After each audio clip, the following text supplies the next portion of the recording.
And for more on the state of the race, we're joined by ABC News political director Rick Klein and Martha Raddatz, who will be hosting This Week later this morning. Good morning to both of you.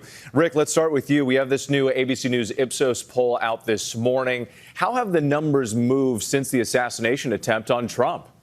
Good morning, Whit. Yeah, this poll with Ipsos picking up a definite bounce for Donald Trump in the wake of his convention and the assassination attempt. His approval rating up to 40%. That's up sharply since a month ago. It's also the highest it's been in 4 years. It's still not great, but it's certainly significantly better than it was. And meanwhile, Joe Biden's approval rating about where it has been for a long time in the low 30s. In this poll also, Whit, people are more likely to think Donald Trump better suited than Joe Biden to unite the country going forward. So, and what are Democratic voters, though, saying about whether they want Biden to stay in this race?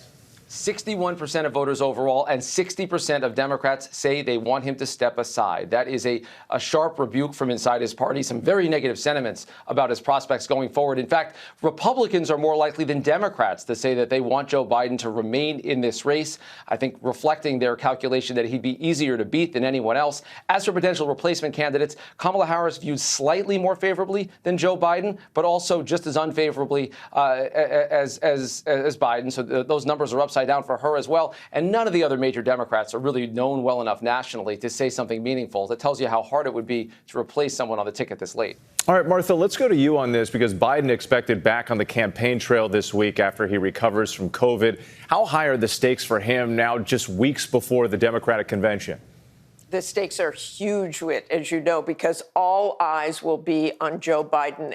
Every move he makes, everything he says, and recovering from COVID, they say he still has a cough. This is going to be a rough week, and he really has to prove himself because time is running out. The convention is about 3 weeks away, whether Joe Biden will be the nominee or not, we don't know. With growing movement, more than 35 Democratic lawmakers saying it's time to go. He also this week has Benjamin Netanyahu in town. So he wants to show his foreign policy chops, but we'll see what happens.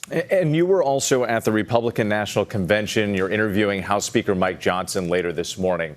How does the addition of J.D. Vance to the Trump ticket change this race in any way?